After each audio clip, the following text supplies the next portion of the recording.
Going. Morning to you all. Morning. Morning. EasyChurch. What are we in February already? Would you believe it? Yep.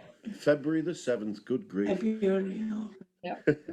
No, it's lovely to see you all. Thanks for joining. And we'll see where we end up this morning. Rob, I understand you're kicking us off. At least that's what it says on here.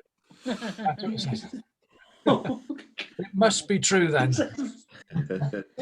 Right, Rob, I'm sorry, I'm just about to mute everybody, so you'll have to do your microphone again. There we are.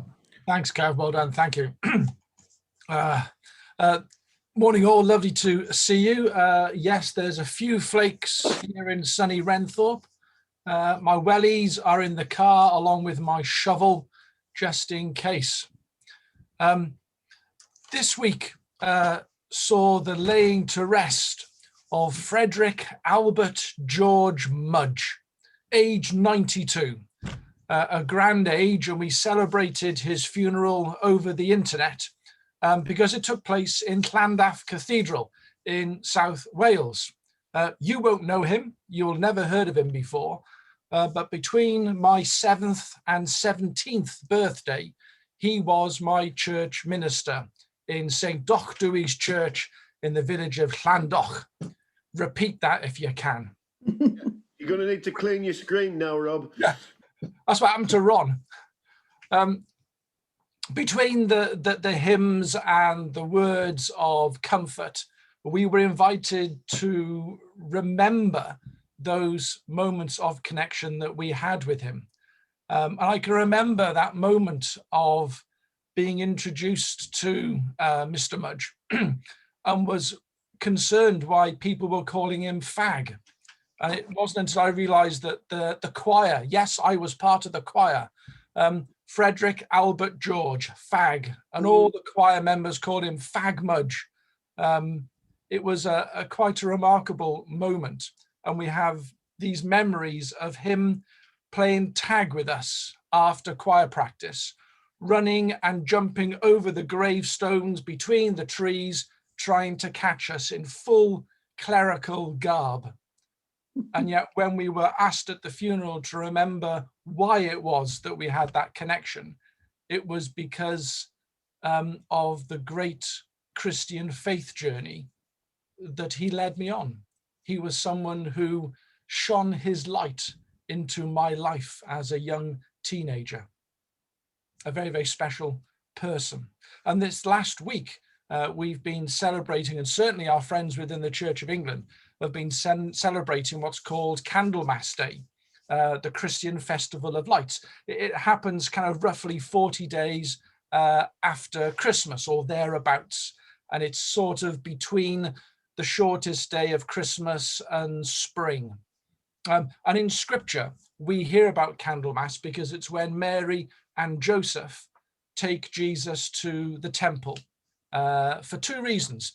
The first reason is for Mary to be purified, a very, very ancient tradition. I suppose some of us remember back in the day of churching, and it's along those kind of lines. A whole bunch of men who haven't a clue how women work come up with some kind of idea of creating something. But more importantly, the second part of the visit to the temple was to present Jesus to God, to the gathered group of people in that temple. And Luke's gospel records this for us. And Mary and Joseph take Jesus along with some pigeons or doves to purify Mary. But we pick up in the story Jesus being introduced to two wonderful people. There's Simeon. He's been faithfully waiting for God's chosen one to come and set God's people free. And I would imagine that Mary and Joseph, on hearing these affirming words from Simeon, that Jesus was indeed that person, they would have been reminded of angels and shepherds and wise men who were again telling Mary and Joseph the same story, that this child would indeed be this special person set aside to set God's people free. And if that wasn't enough, They then meet Anna, a prophetess, somebody who'd been in the temple for decades. And she again says to Mary and Joseph, this is the child who is going to set people free.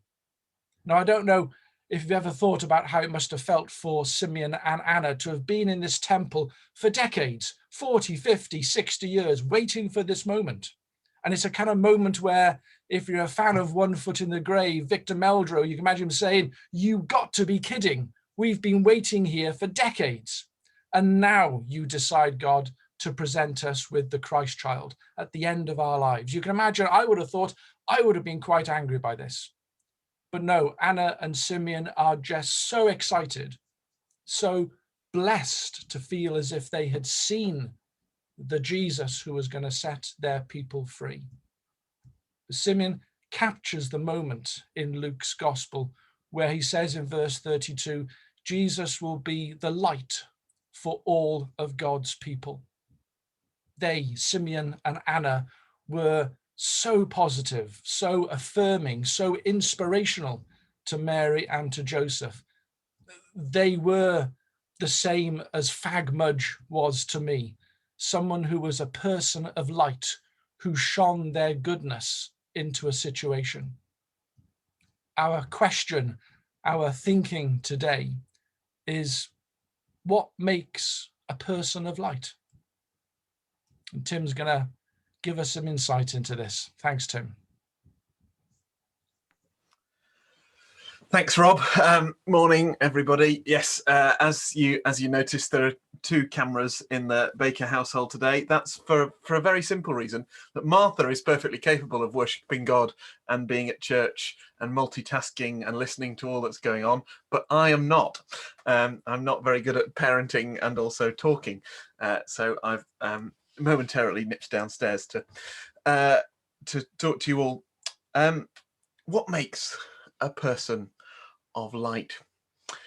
I think you know, don't you, really? You know deep down when you've met a person of light. You don't really need me to explain it, but I'm going to have a go anyway, because you get that kind of warm feeling in your heart, don't you? There are those people who you look forward to meeting, those people who you might cross over the street to say hi to from a distance, of course, these days. Those people you'd go out of your way to listen to hear, to turn up for, to be around with. Those inspirational and encouraging people, those glass half full, not half empty people who kind of pick us up and show us all that is good. Some of you might remember that a couple of years ago I got rather obsessed with a chess experiment, and so I'm just going to briefly rehash that again. Why not reuse old material? It's a fascinating experiment that they did into people's ability to memorize things, people's ability to recreate patterns, and basically the outcome of the experiment is that grandmasters of chess, people who play chess a lot, can see chess patterns everywhere. And I think the same is true of light. People of light can see light everywhere. They see goodness in the world. And in the last 10, 11 months, we've needed people of light, haven't we? Because there's been much to groan about, much to whinge about, much that we could have been sad about. And yet people of light find ways to go on being light. I wonder how you react to snow days. It's snowing a little bit at the moment in West Yorkshire, but I think this is in some ways such a kind of typical thing for so many of us, isn't it? I'm not necessarily saying that some of us have very good reasons to be a little bit fearful of snow days, but I think the reaction to them, Martha's reaction to them, certainly always helps me to remember that they are joyful things, that snow can be great. I can sometimes get a bit anxious and think, oh no, what about that journey I've got to make? Or, oh, how annoying, I was really going to walk up the hill to the shop and now it's too icy.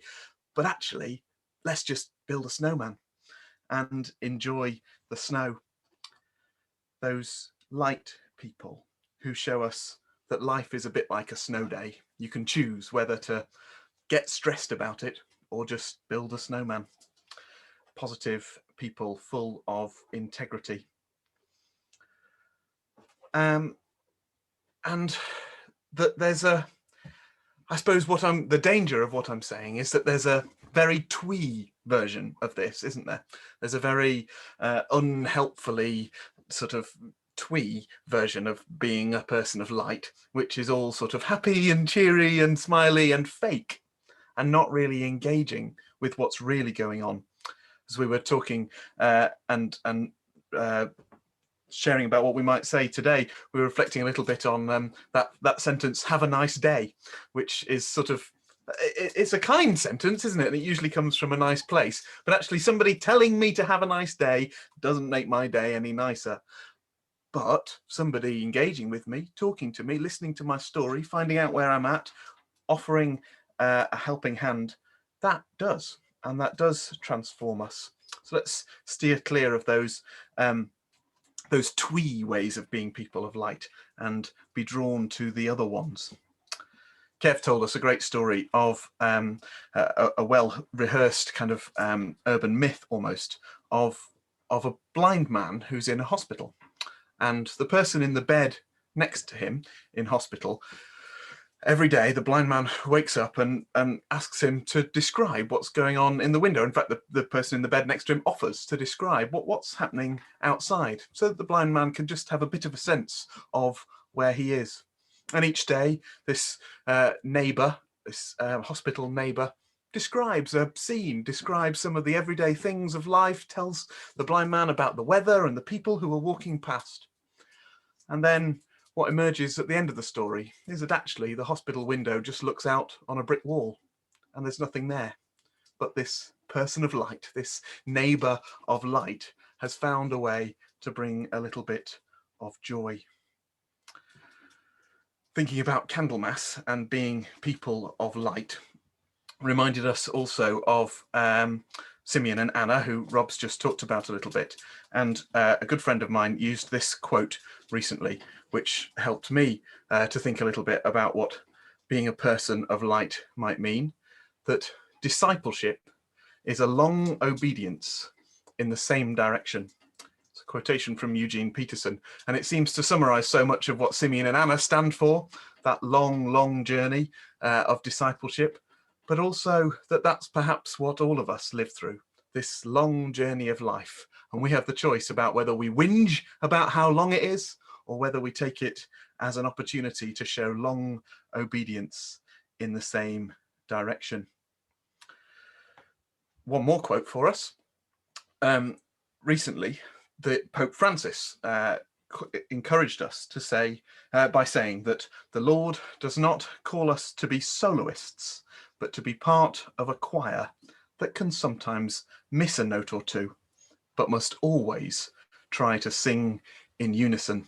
One or two of you have shared this on Facebook in recent days. It's such a powerful quotation, such a powerful invitation into what this being a person of light might mean. I'll just read it again. The Lord does not call us to be soloists, but to be part of a choir that can sometimes miss a note or two, but must always try to sing in unison. When I first saw this quote, the only thing I could think of was the Clueless Choir. And so the headline, you can almost see it, is Pope joins Clueless Choir. I don't know whether you've been aware of that. Those of you who do join the Clueless Choir, you know, there's Zoom meetings. You can't always tell who's on a Zoom meeting with their camera off. Perhaps, just perhaps, somebody from the Vatican City has been sitting there thinking, this is the subject of my next sermon. Being people of light, finding ways to sing in unison. Cheers, Kev. Thanks, Tim. Yeah, we were very taken by the Pope's quote, and you know, it did make us think of Clueless and the way in which we kind of try sometimes to sing the same song and sing together, and it doesn't always work. So there's been quite an interesting phenomenon that has happened before and after COVID, as far as Clueless is concerned. And that is when we tackle songs that are a little bit tricky to get your lips round, let's say. So we're all gonna try and join in with that this morning and tackle the Clueless challenge.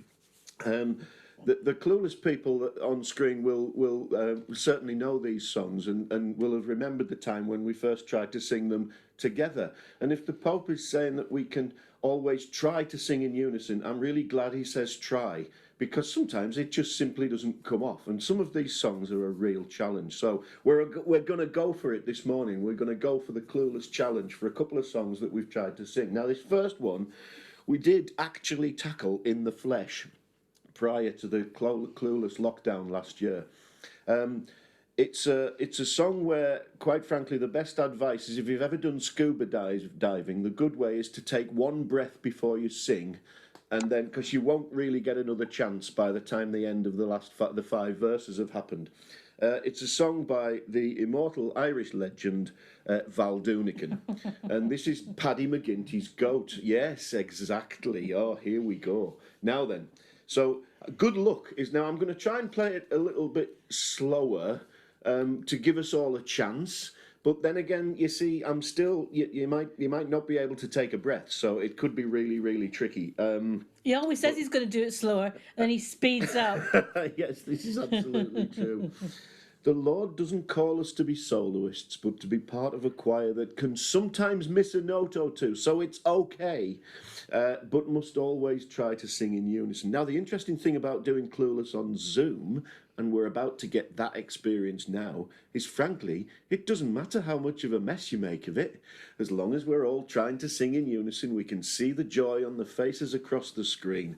But we don't hear the result. So that's the really wonderful thing, that we can all sing, quite frankly, whatever we want, and it doesn't matter. But we're all together and we're all trying to share in this wonderful experience. So thanks to the awesome Val Doonican, we're now about to try to sing Paddy McGinty's Goat. What a joy this is. Now, there'll be 1 or 2 clueless people across the screen for whom this is easy, because we've got used to singing it now. And yeah, but anyway, let's go for it. We're going for the Clueless Challenge this morning. So yes, Lorna, I think it might help that if all being well, when we get to the end of that verse, that button should take us on to the next verses. So good luck, everyone. Everybody breathe in. You won't get the chance for another 5 minutes. Patrick McGinty, an Irishman of note, came into a fortune and bought himself a goat. Said he's sure of goat's milk, I mean to have me fill. But when he got his nanny home, he found it was a bill. And now all the ladies who live in Killaloo are all wearing bustles like their mothers used to do. They each wear a bolster beneath the petticoat and leave the rest to Providence and Paddy McGinty's goat. We did verse 1, yes. Mrs. Burke to her daughter said, listen, Mary Jane, now who was the man you were cuddling in the lane? He'd long wiry whiskers all hanging from his chin. 'Twas only Pat McGinty's goat, she answered with a grin. Then she went away from the village in disgrace, came back with powder and paint upon her face. She'd rings on her fingers and wore a sable coat. You bet your life they never came from Paddy McGinty's goat. Right, quick pause for breath. Little Nora McCarthy, the knot was going to tie. She washed all her trousseau and hung it out to dry. Then up came the goat and he saw the bits of white. She chewed up all her folderols and on her wedding night. Oh, turn out the gas quick, she shouted out to Pat. For though I'm your bride, sure I'm not worth looking at. I got 2 of everything I told you when I wrote, but now I've 1 of nothing all through Paddy McGinty's goat. We're doing all right. Mickey Riley, he went to the races t'other day. He won $20 and shouted hip hooray. I held up the note shouting, look at what I've got. The goat came up and grabbed at it and swallowed all the lot. He's eating me banknote, said Mickey with the hump. They ran for the doctor, he brought a stomach pump. He pumped and he pumped for the $20 note, but all he got was 9p out of Paddy McGinty's goat. Nearly there, 1 more verse. Now old Paddy's goat had a wondrous appetite, and one day for breakfast he had some dynamite. A big box of matches he swallowed all serene, then out he went and swallowed up a quart of paraffin. He sat by the fireside, he didn't give a hang, he swallowed a spark and exploded with a bang. So if you go to heaven, you can bet a dollar note that the angel with the whiskers on is Paddy McGinty's goat. Hey, we did it. So, while you're all in the mood and you've got really good at this, we're going to tackle this one now. Now, this is probably going to need a drink before you do this, and then another one afterwards. Was that gin? Yeah, absolutely. So yeah, we thought we'd give this a try. Now, well, the song speaks for itself.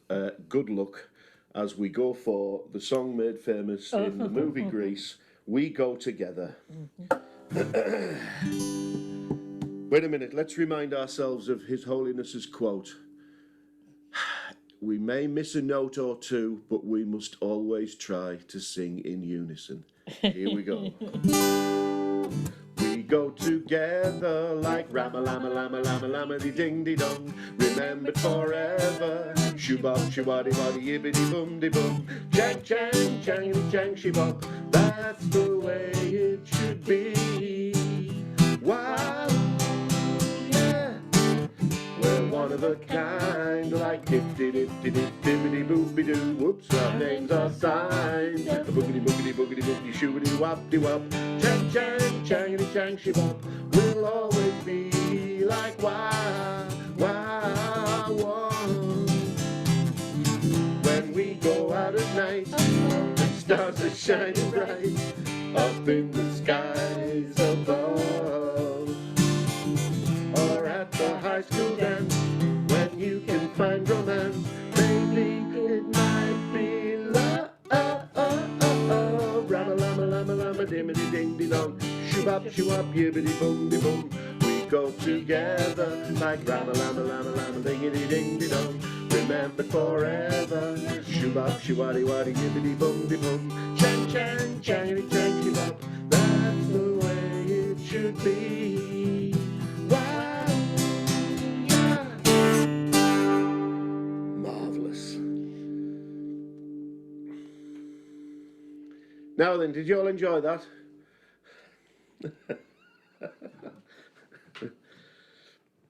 Yes, we do love a challenge. But anyway, yeah, thank you, Pope Francis, for speaking to us this week in the way that you did. So, okay, what's that old lark all about? This sense that Tim was describing about people of light, and we know who they are and how they make us feel. As always, we kind of like to try and set ourselves a challenge. And you might think that the challenge that is about to come is that we're all going to challenge you to be people of light. That would make logical sense, wouldn't it? That might be the next sensible step that we might move to. And there's nothing wrong with that. If you want to take up that challenge, please do. Let us know how you get on. But we kind of wanted to take a bit of a different angle on that and maybe come up with something which, thankfully, is a little less exposing and a little less challenging to ourselves, but positive nonetheless. I've been subjected to and have delivered some training in my time for leadership and management and how to, I've been in management now for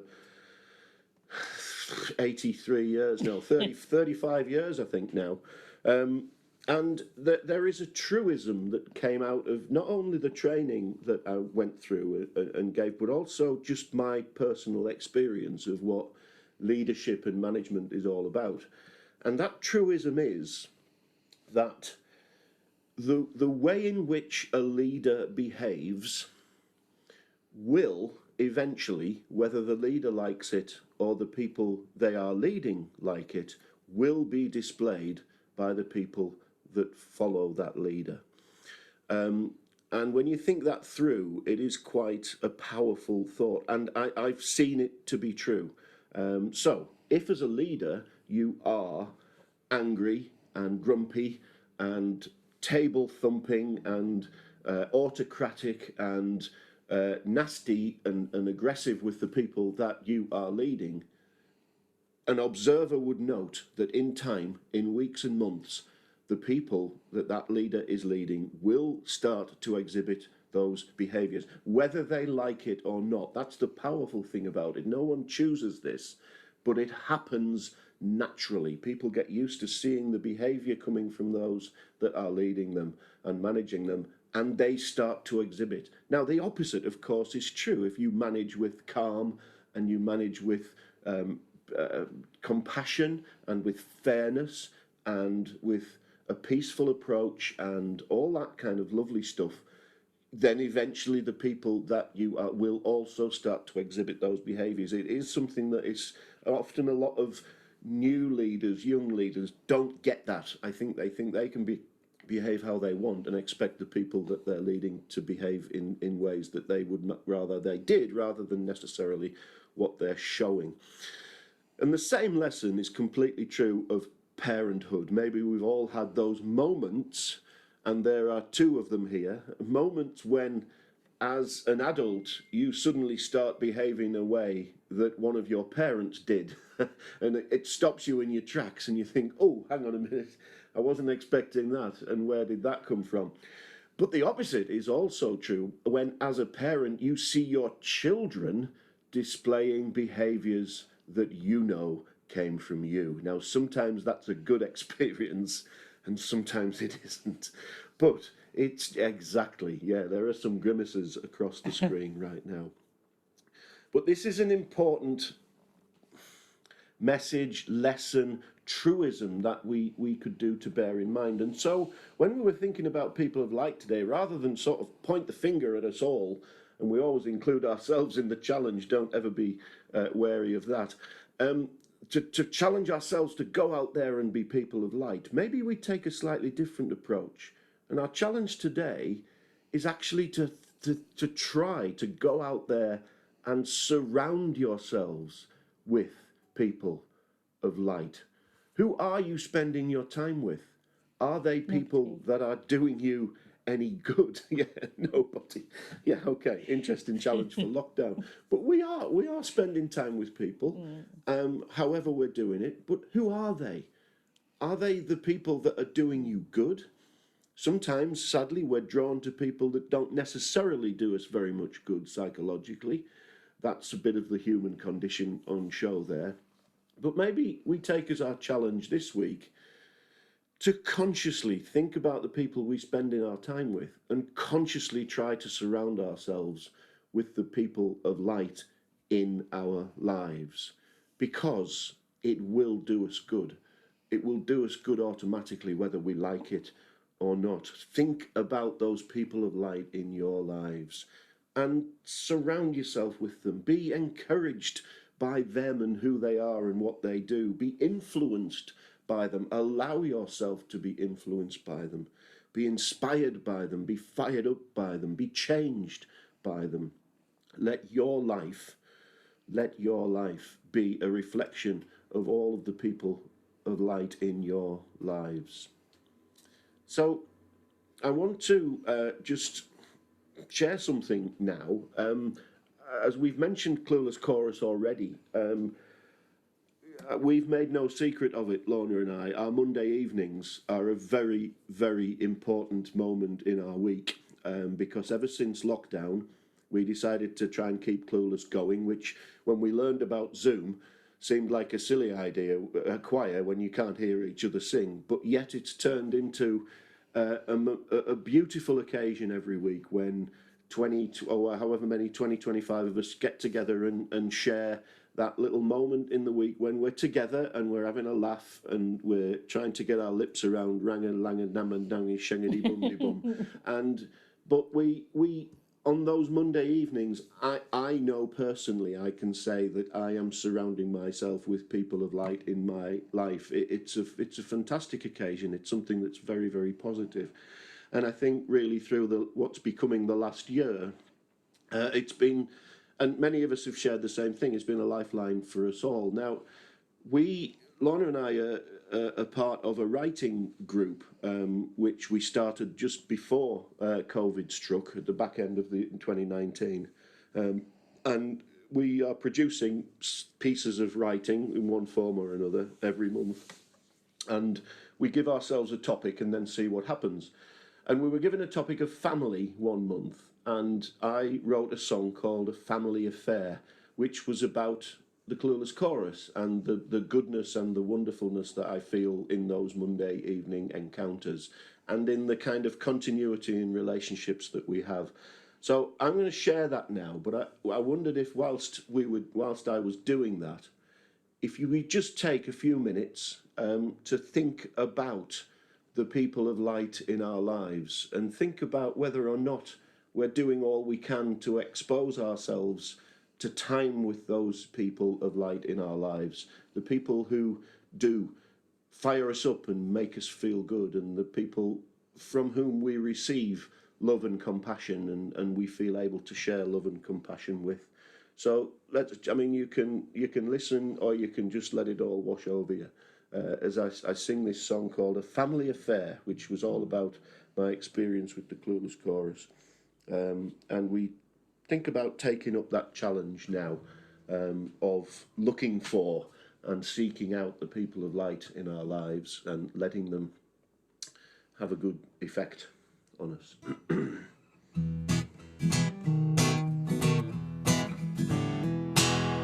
Some of us were strangers at the start, tentatively there to ease a longing in our hearts.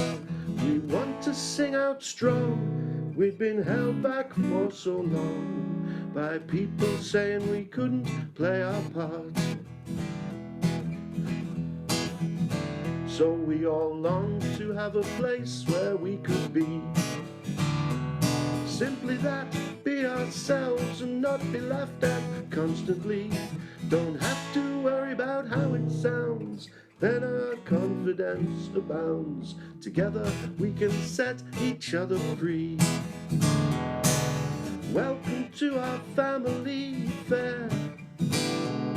Friends new and old and soulmates gathered there. Mondays never felt so good in our all-inclusive neighborhood. Welcome to our therapeutic family affair. We sometimes sing in tune, but it's not guaranteed. Our timing may be suspect, but our inner selves are free. Our versions are unique, but proudly thrive beyond critique. We just sing it out for fun, we're all agreed. Welcome to our family affair. Friends new and old and soulmates gathered there.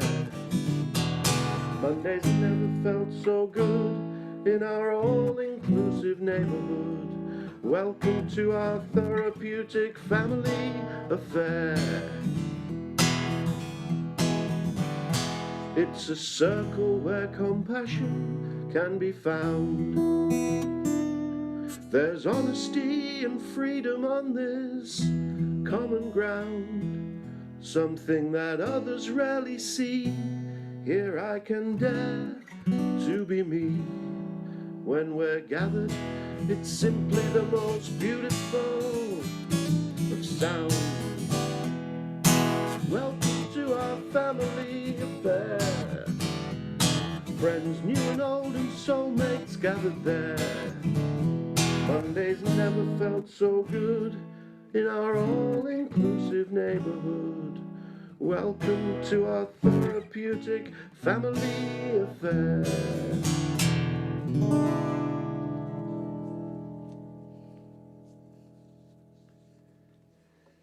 And if anyone wants to join us, please do. Just let us know. You don't need to come every week or stay for the whole time, but it really is fun and it would be lovely. So I mean, that wasn't designed to be an advertising No, campaign for the but Clueless still. Chorus.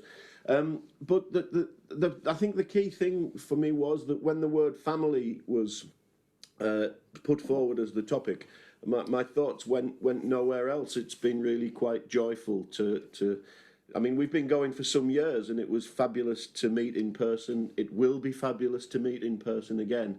But as I sit here right now, I can't think about that. All I think is it's going to be fabulous to meet on Monday evening, and to just stay in touch and just, yeah, be ourselves. And it's very, very, very beautiful.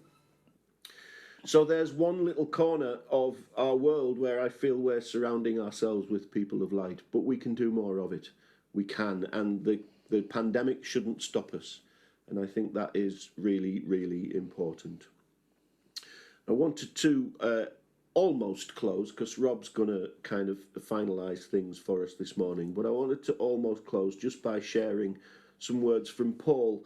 And there are some very, very poignant words from Paul in terms of the way in which he tries to explain that we ought to live our lives. But this sense about surrounding yourselves with the right things is very, very powerful in the words that we hear from Paul. And this is from the 4th chapter of Philippians. And now, dear brothers and sisters, one final thing. Fix your thoughts on what is true and honourable and right and pure and lovely and admirable. Think about things that are excellent and worthy of praise. Keep putting into practice all you learned and received from me, everything you heard from me and saw me doing. And then the God of peace will be with you. Amen. Amen. The God of peace will be with you. Some of you will know this, some of you this will be the first time to do it. I thought we'd share the words of the peace, but not with words, but with sign language. So you need to get your finger and your thumb to make a circle, put it together so it's almost like a figure of 8 on the side. And the sign language for peace is just that, peace. And then with you, your hands like this, you're kind of doing a shimmy. And you cannot shimmy without wiggling your bum, and that's okay. It's true. That's what I'm doing. It's true. So this is sharing the peace with you. You're jiggling it backwards and forwards. So peace with you. When Jesus met with his friends in that upper room, they were amazed, and Jesus said to them, "The peace of the Lord be with you." And so to you, peace to you. Peace to you. Thank you so much. Kev, shall we unmute everybody and finish with the words of the grace? I think we should. So thank you all for giving me the opportunity to spend this morning with people of light. I love it as I look across these screens. Yes, let's all be heard. Kill your microphone, mute, so we can hear you. And we'll share your... Sorry, that was a terrible way of describing what I'm asking you to do. Put your microphone on live. Unmute yourselves. Come on, Kevin, get it quick. And we are going to share the grace together. So peace be with you. Hey, and we share the grace together to close. Thank you all so much. May the grace of our Lord Jesus Christ, the love of God, and the fellowship of the Holy Spirit be with us all. Amen. Amen. Thank you all. It's beautiful. Amen. Thank you. Thank you. Thank you. Bye, everyone. Bye. Bye, everyone. Bye. Lord, take care. Bye. See you later. Bye. Bye, Kevin.